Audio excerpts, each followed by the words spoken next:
إن الحمد لله نحمده ونستعينه ونستغفره ونعوذ بالله من شرور أنفسنا ومن سيئات أعمالنا.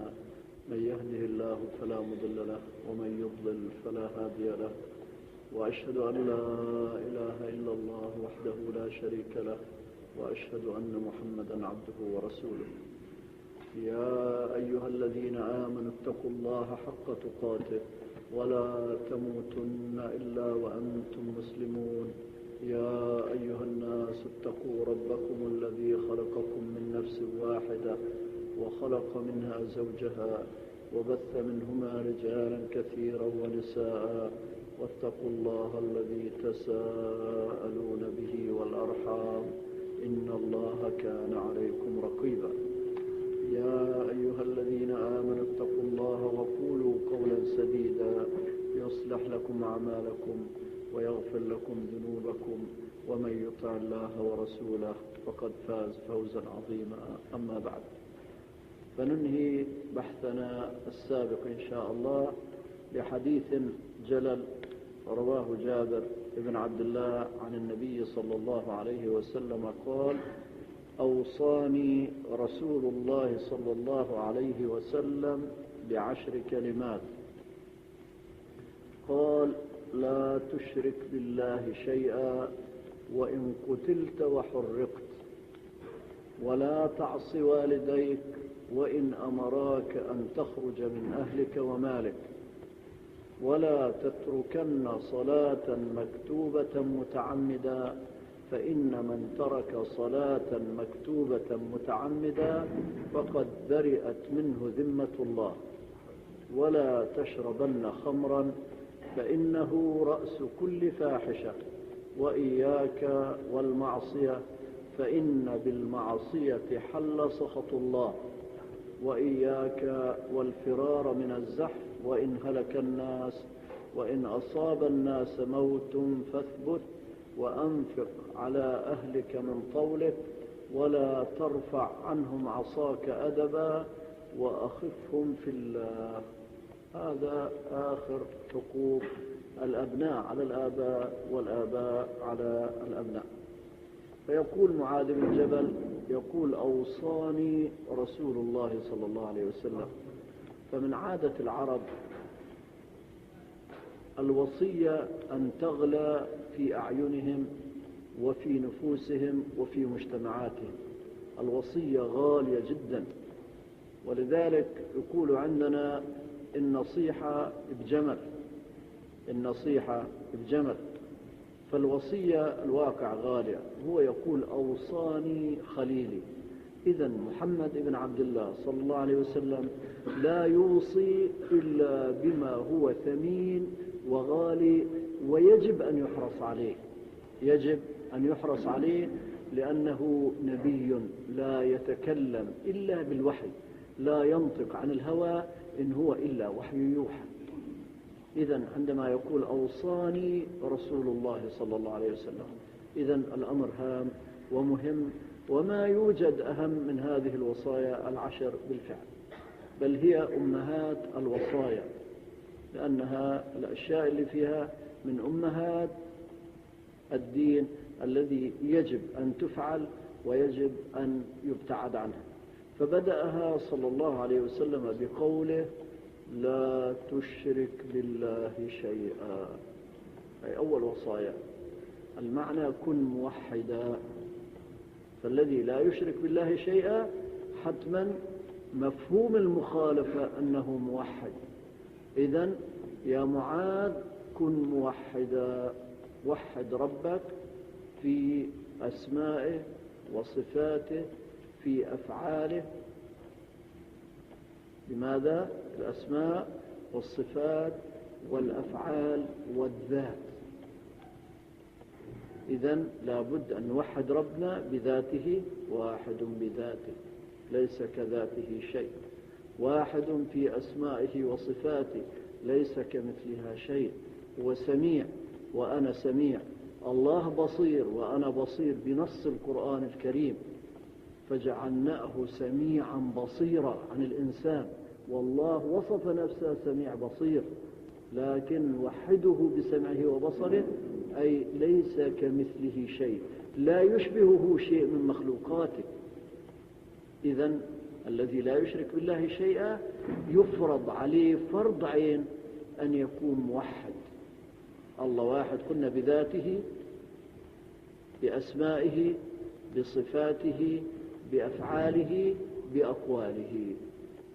وأقواله لا تشبه أقوال البشر، أفعاله لا تشبه أفعال البشر، صفاته لا تشبه صفات البشر، أسماؤه لا تشبه أسماء البشر. هو كريم وأنا كريم، هو غفور وأنت غفور، هو رحيم وأنت رحيم، لكن شتان بين رحمتك المحدودة وبين رحمة الله اللامتناهية، شتان بينك وبين صفات الألوهية. لكن إذن تشابه الأسماء لا يقتضي تشابه الأسماء والصفات والأفعال، معاذ الله. الله قادر، وصف الإنسان بالقدرة. الله الرزاق وصف قال فارزقوه، وصف أن الإنسان يرزق أيضا. فشتان بين رزق العبد للعبد وبين رزق الله للعباد، شتان. إذن الشرط الأول أو الوصية الأولى أن يكون موحدا لا يشرك بالله شيئا، ونعمة الوصية. وعلى هاتين المسألتين أمر الدين كله، اعبدوا الله ولا تشركوا به شيئا. من عبد الله ولم يشرك به شيئا دخل الجنة على ما كان من العمل.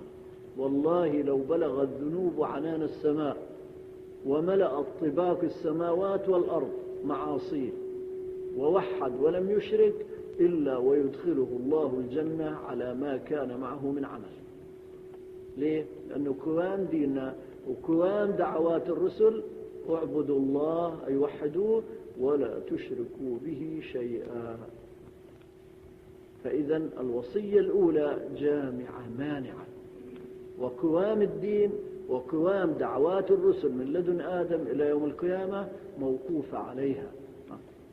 من لقي الله يشرك به شيئا دخل النار، ومن لقي الله لا يشرك به شيئا دخل الجنة. كلمة لا يشرك به شيئا أي وحد الله فيما مضى. ما يكفي أن أقول ما في شرك ولا أشرك بالله شيء وأنا أكون غير موحد، هذا ما يخطر للبال. إذن عدم الشرك هو توحيد تماما، عدم الشرك هو توحيد. بمجرد ما تنفي نفسك وتبعدها عن شيء اسمه شرك فأنت موحد شاء الناس أم أبوا، وأنت على توحيد شاء الناس أم أبوا. لكن لابد أن تدرس شيء عن التوحيد.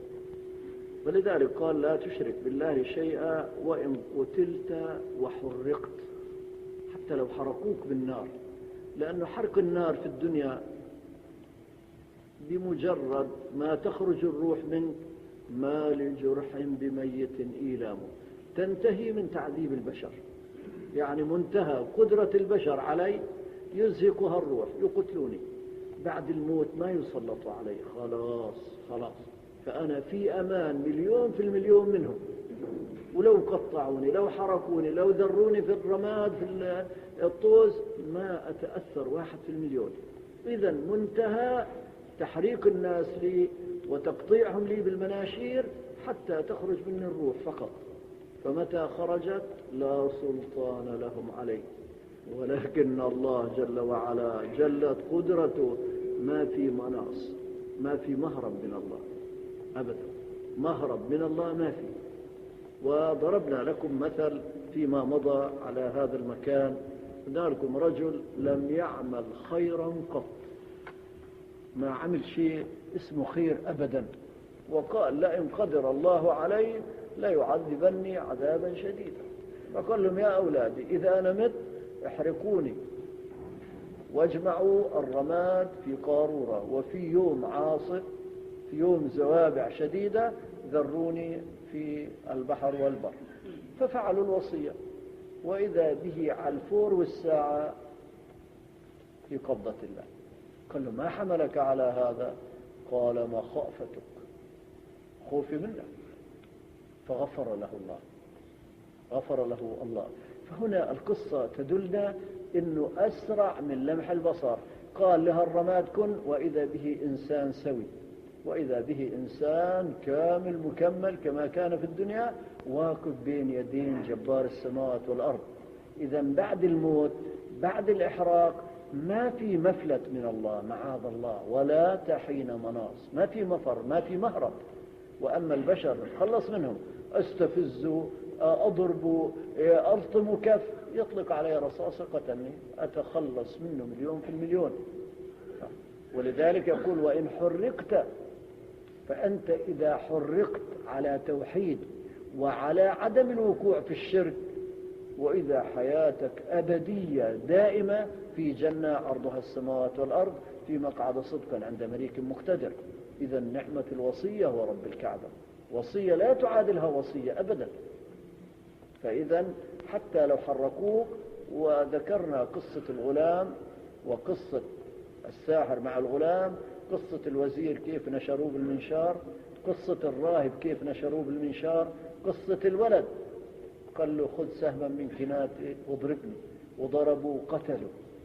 عليه بمجرد ما تخرج روحه انتهى تعذيب البشر له، وأقبل على بارئ إن خيرا فخير وإن شرا فشر.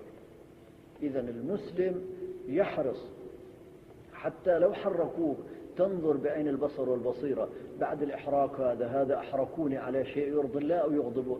لا يرضيه، إذا فليحرقوني.